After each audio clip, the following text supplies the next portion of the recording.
Now, the luxury fashion and accessory space is one that's always buzzing, and it's also one of the most exciting.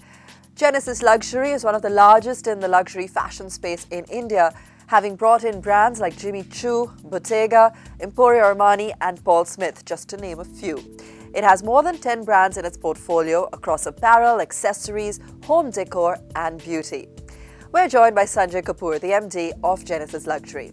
Sanjay, thanks so much for being with us and wishing you a very happy new year and holiday season. Just to start off with, tell us, among the various business models that have been at play in the luxury space until date, which one do you think works best and has been the most successful for the Indian market? So here at Genesis, we work with two models, both the JV and the franchise model. I think both work equally well in India. It's a question of, how the dynamics between the company and us work. Even in a simple franchisee model, we've really worked with brands that have taken India almost as a partnership. So it may not be a JV in the absolute term, but it's a JV in spirit, right? I think the key thing here is for brands that you need to take a long-term perspective in India. India is not a short-term business, it's a medium to long-term business. We're at close to that inflection point. If you step back, you'll realize that China opened up its borders to international trade in 1978. Come 20-25 years, in the 2000s, retail in China really boomed. India opened up its trade to the international market in 1991. So we're close to that inflection point which mirrored China. Is that inflection point today, tomorrow, day after tomorrow? I don't know. We're somewhere around it. But the fact is, I think we've got a great future and luxury is here to grow by leaps and bounds in India. But now brands like Bulgari are looking at India very differently. Just recently, they made a re-entry on their own through a silent partner. Do you think that's going to be the way forward, especially with FDI opening up? There are brands that want to work themselves and there are brands that want to work with partners. I know Bulgari has come in recently as with a silent partner, and there are many other brands that have already existed in India with that. I think the market opening up is just an extremely positive step in the right direction because it gives the brand an opportunity to exercise its options. I don't think it's going to change dramatically whether FDI opens or not. I think it's just a signaling to the rest of the market that India is ready to do business with you. That is the important message to go out to. Right. Sanjay, the last 1 year has been extremely interesting for luxury fashion. Give us a sense of the brands that performed really well for you and those that didn't. The last year, we've launched two brands in India. We've launched Wilroy & Bock, which is a homeware business, a table and homeware business. It's been very interesting. We already have 3 stores. It's really been a new market for us, but there's a growing segment of people that are home conscious, willing to pay for really high quality porcelain and tableware. On the other hand, another outstanding success for us was the Michael Kors business, which we launched slightly more than a year ago. We already have 4 stores, Delhi, Bombay, Bangalore, Calcutta. The business has just been outstanding from day one. Interesting to note how Indian customers know brands really well. They're very well versed with the latest models of bags, watches, sunglasses. I think brands that didn't do well were really because the parent company did not take a strong enough interest in India. And I don't want to be specific of which brands did not do it, but yes, we have let go of a few brands in the past. I always feel that for a brand to be successful in India, not only does Genesis have to display a great amount of strength and courage in building the brand, but that support has to come from the parent itself. And like you mentioned, Michael Kors has been outstanding from day one. What's the real story behind its success? Somewhere, do you think that the affordability of the brand has helped to fill up its growth in India?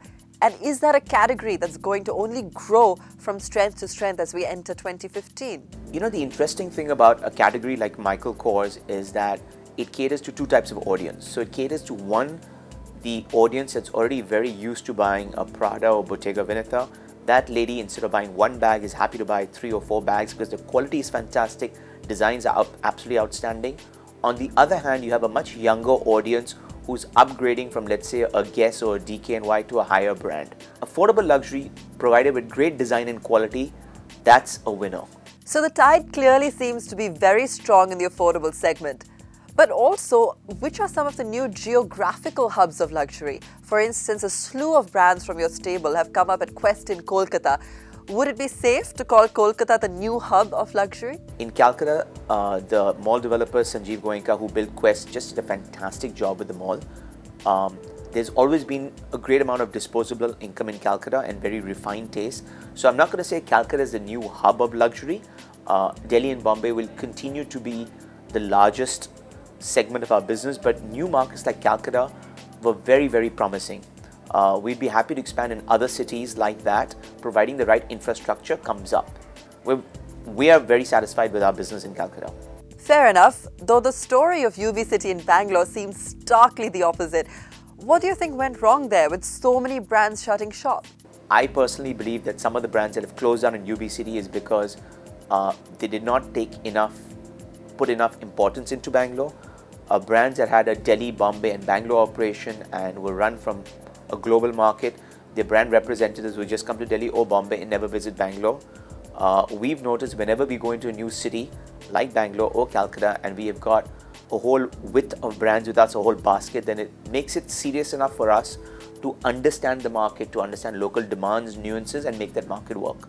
So actually we've been expanding in Bangalore. We actually have 12 stores there right now.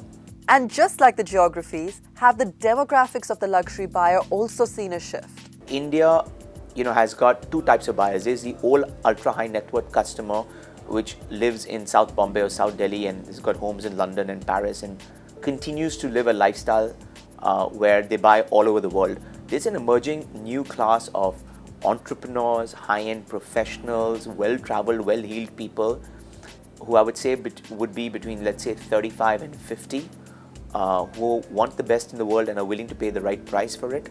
They're very discerning. They're very up-to-date with market trends and the latest fashion and feedback. They want to look good, they want to feel good, and they're spending a lot of money right now.